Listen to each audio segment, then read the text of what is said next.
Salut, c'est Sébastien de la chaîne Technologie, j'espère que tu vas bien et je sais que je dis cette phrase à chaque début de vidéo, mais là j'espère vraiment que tu vas bien parce que depuis ce début d'année 2022, il y a énormément de cas de Covid et j'espère que tu es passé outre cette grosse vague de Covid. Et je réalise un petit peu cette vidéo pour te montrer quelques objets qui vont former un petit kit de survie anti-Covid. T'y penses pas forcément tout le temps, mais il y a quand même des objets que tu prends assez souvent sans forcément te laver les mains et tu vas voir que les petits objets que je vais te présenter vont être plutôt efficaces contre ça.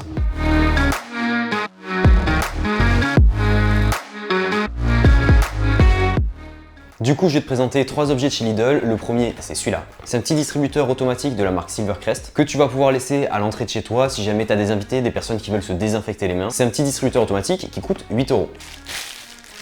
Tu vois, c'est pas très grand, c'est totalement indépendant et ça va être alimenté par des piles qui seront fournies dans la petite boîte. Pour info, c'est des piles AAA. Oui, je sais, on se trompe toujours entre les piles AAA ou AAAA ou AA ou A. Bref, c'est des petites piles, je te les montre juste là, c'est des AAA.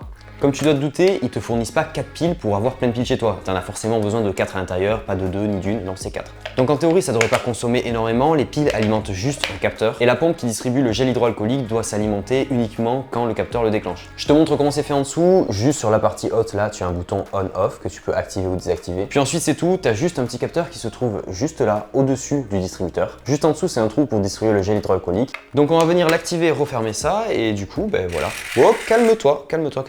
J'ai passé la main devant le capteur. Ce que je vais faire, c'est que je vais l'éteindre pendant que je remplis le bac de gel hydroalcoolique juste au-dessus. Regarde ça. C'est par ici que tu vas mettre le gel hydroalcoolique. Bon, du coup, je pense être un petit peu long à remplir comme ça. Je suis vraiment con. Ah bah ouais, comme ça, c'est plus facile. Ok, let's go. Voilà. Il y a tout qui est là-dedans et c'est plutôt pas mal. T'as pas de minimum, mais t'as par contre une petite barre avec marqué maximum juste ici derrière. Donc on va refermer le bouchon et on va pouvoir venir l'activer sans passer la main devant le capteur parce que sinon ça va en foutre partout. Du coup je l'active, je referme ça et on va voir comment ça marche sans passer trop la main devant, voyons voir. Ok, par contre calme-toi, t'en as mis 3 tonnes. J'ai les mains pleines de gel hydroalcoolique, regarde ça, il y en a 3 tonnes. J'en ai 3 tonnes. J'ai les mains, elles sont liquides, elles sont pleines de gel hydroalcoolique. Donc peut-être qu'il va falloir apprendre à doser Lidl. Hein. Ça c'est sûr, c'est cool, ça te désinfecte bien les mains, mais par contre je crois que le dosage c'est complètement à revoir. Comme tu le sais sur la chaîne, je réfléchis pas tout le temps beaucoup, mais quand je réfléchis bien. Et là, j'ai bien réfléchi. On va faire un petit test en mettant ça en dessous pour que tu vois la bonne grosse dose que délivre ce distributeur de gel hydroalcoolique. Bon du coup, j'espère que t'es prêt, tu vas voir ça. Allez. Voilà.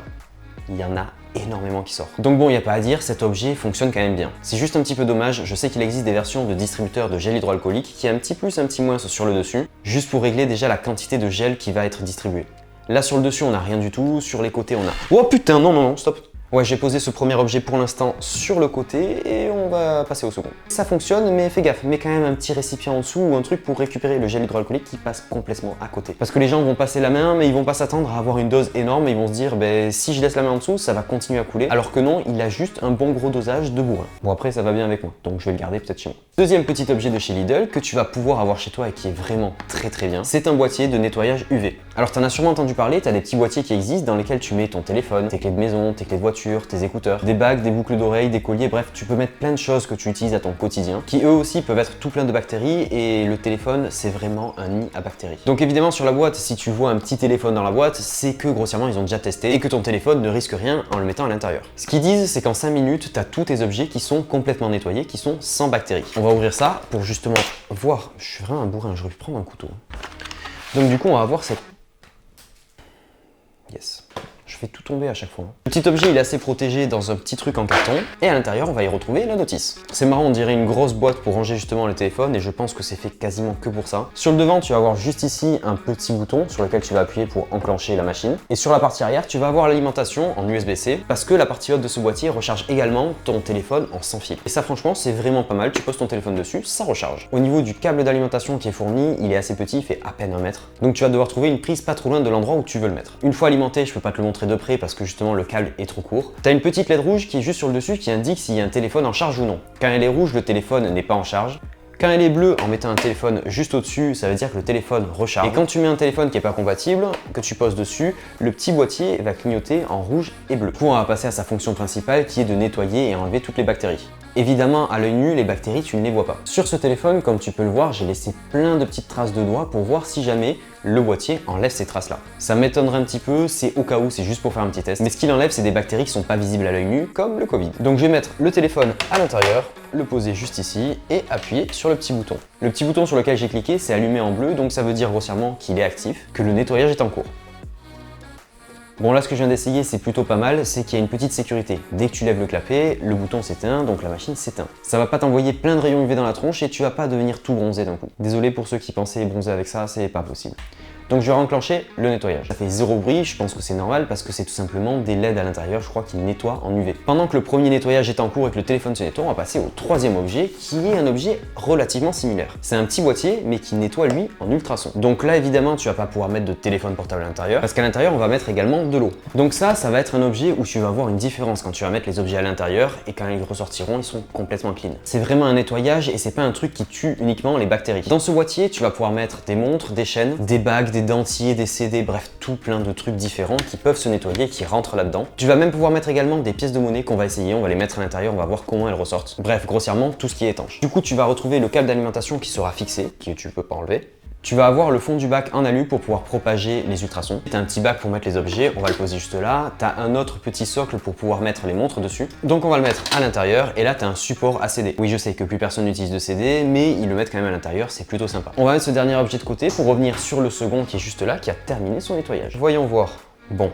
Les traces de doigts n'ont pas disparu, elles sont toujours là derrière. Mais je sais que ce téléphone, il est tout clean, il n'a plus aucune bactérie dessus. Ce boîtier, il n'est pas hyper impressionnant, mais apparemment il fonctionne. Voilà pour ce deuxième petit boîtier, je pense que tu vas être un petit peu plus impressionné par celui-là. Ce qui est cool au moins, c'est qu'il fait chargeur. Du coup, me voilà de retour avec de l'eau que j'ai posée juste ici de côté, avec des lunettes. Ces lunettes-là, comme tu vois, elles sont assez sales parce que je suis en train de mettre mes traces de doigts. Donc là, tu dois le voir, elles sont pas très propres. On va les mettre directement pour voir si ça nettoie correctement. J'ai également retrouvé une chaîne assez ancienne qui est plutôt dans un mauvais état. Tu dois le voir juste ici.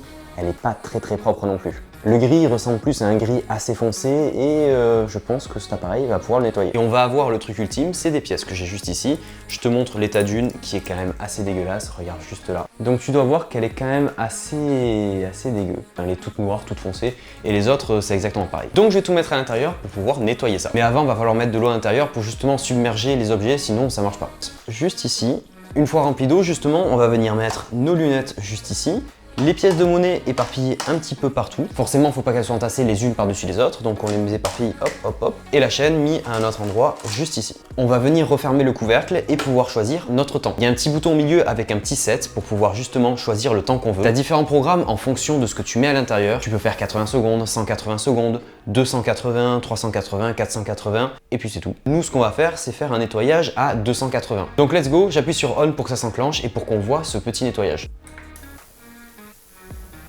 Ok, il y a une petite lumière bleue sur le dessus et tu entends, il y a un petit bruit désagréable. Ça fait pas énormément de bruit, mais ça en fait quand même un petit peu. Sur le dessus, tu as le timer qui défile, on va le laisser terminer et puis on verra quand ça sera fini. Bon, du coup, maintenant le nettoyage est terminé. Je vais ouvrir ça et voir qu'est-ce que ça a nettoyé. Bon, on va sortir dans un premier temps les lunettes qu'on va sécher un tout petit peu quand même. Bon, du coup, je suis en train de regarder, mais les lunettes, c'est un gros oui. J'ai plus aucune trace nulle part. Là, il y a que des petites rayures que j'avais déjà faites, mais là, grossièrement, il n'y a plus aucune trace. Donc franchement, pour les lunettes, super résultat. On va les mettre de côté et on va regarder le reste. On va venir retrouver une première pièce de 10 centimes qui était bien pourrie, et là, elle est quand même encore un petit peu pourrie parce que je pense qu'elle était sur le fond. Toutes les autres pièces qui est à l'intérieur, plus la chaîne, j'ai pas l'impression qu'ils se soient nettoyés très bien. Évidemment, avec les ultrasons, il y a un petit peu de la saleté qui est partie, mais je pense qu'en mettant les lunettes qui a plus de volume, j'ai voulu submerger justement les lunettes d'eau et du coup le reste était trop profond au niveau de l'eau. On va refaire un deuxième test en enlevant un petit peu d'eau et en submergeant juste les pièces comme il faut, juste de ça quoi. Donc maintenant ça va être la galère pour transvaser l'eau d'un endroit à l'autre. Attention. Je suis trop fort. Évidemment, j'en ai mis un petit peu de côté, mais c'est pas très grave. Après, tu vois quand même que ça a enlevé pas mal de merde parce que l'eau, elle est un petit peu trouble, voire très trouble. Même pour plusieurs dizaines de milliers de likes sous la vidéo, je boirai jamais l'eau qu'il y a là. Mais tu peux quand même liker la vidéo et donner ton avis dans les commentaires. C'est pas parce que je bois pas ça que t'es pas obligé de le faire. Bon, du coup, ce que j'ai fait, c'est que j'ai retiré l'eau, j'ai à peine submergé les pièces et je vais refermer le clapet et relancer un nouveau nettoyage. Comme le premier nettoyage à 280, il a suffi pour les lunettes mais pas pour les pièces, là je vais mettre un nettoyage à 480. Donc pendant 480 secondes, je l'enclenche, let's go. Oui, je sais, je viens de lancer le nettoyage, mais je l'ai arrêté directement parce que j'ai tout simplement lu les consignes en plein milieu. Effectivement, sur les consignes, il y a marqué que plus il y a d'eau, moins ça va se nettoyer correctement. Quand on met beaucoup d'eau, c'est pour nettoyer un objet plutôt volumineux, comme là, les lunettes qu'on a mis juste avant. Mais pour des montres et une chaîne, effectivement, il faut pas mettre beaucoup d'eau. Et ce qu'ils mettent en plus dans les consignes, c'est que si on rajoute un petit peu de liquide vaisselle, genre quelques petites gouttes, ça peut multiplier par 3 l'effet du nettoyage. Donc, c'est ce qu'on va faire pour que nos pièces soient hyper clean. 1, 2, 5, 6, 10. 10 petites gouttes, c'est bien, non? J'en ai vraiment pas mis beaucoup, j'espère que ça va pas mousser dans tous les sens et que ça va pas déborder. Donc bon, cette fois-ci c'est la bonne, on referme et si c'est pas propre, ça marche pas. Donc on le relance et on se retrouve dans 480 secondes. Bon, du coup, le deuxième nettoyage vient de se terminer. Je viens de sortir la chaîne qui est juste ici et elle est quand même dans un bon état. Regarde, elle est dans un bien meilleur état que ce qu'elle n'était avant, tu vois, elle est quand même assez clean. Si je veux qu'elle soit encore plus belle et encore plus clean, je devrais la remettre et refaire un passage de 480 secondes encore dedans. Évidemment en changeant l'eau et en mettant un petit peu de produit vaisselle. Concernant maintenant les pièces, j'en ai une, celle de 10 centimes justement dans les mains, et franchement, le nettoyage est bon. Ça a enlevé une grosse partie, mais pas la totalité. La pièce, tu la vois, elle est juste ici, elle a l'air clean comme ça. De l'autre côté, elle est encore un petit peu sale et il va falloir faire d'autres passages. Donc cet appareil, il est bien oui et non parce que oui, il nettoie. Tu vas mettre des lunettes, elles vont être totalement clean. Des petits ustensiles qu'utilisent les esthéticiennes, style une pince à épiler, et d'autres trucs qu'elles utilisent, des petites pinces là, je sais pas, je suis pas esthéticienne. Bref, tous ces outils, oui j'appelle ça des outils, mais ces ustensiles de travail, tu vas pouvoir les nettoyer avec ça. En un seul passage, ça devrait suffire, mais les trucs qui sont totalement incrustés comme des pièces de monnaie, il va falloir plusieurs passages et c'est ça qui est dommage, c'est qu'en un seul passage, ça se nettoie pas complètement. Après effectivement, les pièces que j'ai mis dedans, ça fait genre peut-être 10 ans que je les ai dans un petit bocal et elles sont totalement dégueulasses, donc effectivement la saleté a pu s'incruster à l'intérieur. Donc la machine va avoir un petit peu plus de mal à enlever. Donc voilà les 3 petits produits que je voulais te présenter. T'en as un, celui-là il coûte 20 € et je t'ai pas donné le prix de celui-là, c'est 13,50 €. Donc effectivement, c'est des produits Lidl qui sont pas très chers. La marque Silvercrest en général, elle fait des produits qui sont plutôt pas trop mal. Mais là, le retour que j'ai, c'est que c'est un petit peu cheap. Attention, ça fonctionne. Le distributeur de gel hydroalcoolique, il fonctionne très bien, c'est juste qu'il en met trop. Le petit boîtier là, il enlève toutes les bactéries de tes clés, de ton téléphone, de tout plein de trucs, mais tu le vois pas à l'œil nu. Donc effectivement, c'est beaucoup moins spectaculaire à présenter que d'autres produits. Et ce nettoyeur ultrason, il fait l'affaire, mais j'ai mis des produits beaucoup trop sales. Non pas que je sois un gros crado, mais je voulais tester la machine bien comme il fallait. Bref, si t'as pas énormément de budget, ces produits, ils valent quand même un petit peu le coup. Tu peux les acheter si t'en as l'utilité. J'ai mon téléphone qui recharge d'ailleurs depuis tout à l'heure. Ça rechargeait 45% de batterie quand même. Mais bref, si t'as un petit peu plus de budget, est-ce que ça vaut vraiment le coup d'acheter ça ou ça? Pourquoi pas aller voir des produits qui sont sur Amazon qui font bien plus l'affaire? Je t'en aurais sélectionné quelques-uns que tu retrouveras dans la description et un kit anti-Covid également. Et là, cette décision de si j'achète des trucs pas chers mais qui fonctionnent moins bien ou j'achète des trucs un petit peu plus chers qui fonctionnent mieux, c'est à toi de la prendre, je peux pas la prendre pour toi. Là, je t'ai fait un test justement de ces produits qui étaient un petit peu moins bien. C'est pour te montrer également que je dis totalement ce que je ressens quand je déballe un produit et quand je teste un produit. Là, ces produits ils sont pas totalement ouf et même si Lidl me les avait envoyés gratuitement, j'aurais pas dit qu'ils étaient bien. Ça fait l'affaire, oui, mais t'en as pour ton prix. Bref, t'inquiète pas, les vidéos que je fais sur cette chaîne, c'est moi qui choisis les produits. Et si là, je t'ai présenté des produits qui étaient pas ouf, c'était pour te montrer aussi qu'il n'y a pas que des produits qui sont trop bien. Les produits qui sont bien et que je te recommande, justement, je les sélectionne à l'avance. Et là, en prenant ces produits qui coûtent pas trop cher, je me doutais bien que ça allait pas être si ouf que ça. En tout cas, j'espère que tu auras quand même aimé cette vidéo. Je sais pas si tu vas acheter ces produits ou pas, mais en tout cas, t'en as d'autres dans la description. T'as des liens Amazon qui t'amèneront directement vers des produits assez similaires avec des gammes de prix différentes. J'espère que t'as eu le temps de mettre un petit like sous cette vidéo ou t'abonner à la chaîne YouTube si t'étais pas abonné avant cette vidéo là. Sur ce, je te souhaite une très bonne journée, porte-toi bien, on se retrouve très vite pour une prochaine vidéo. Tchou bidou bidou.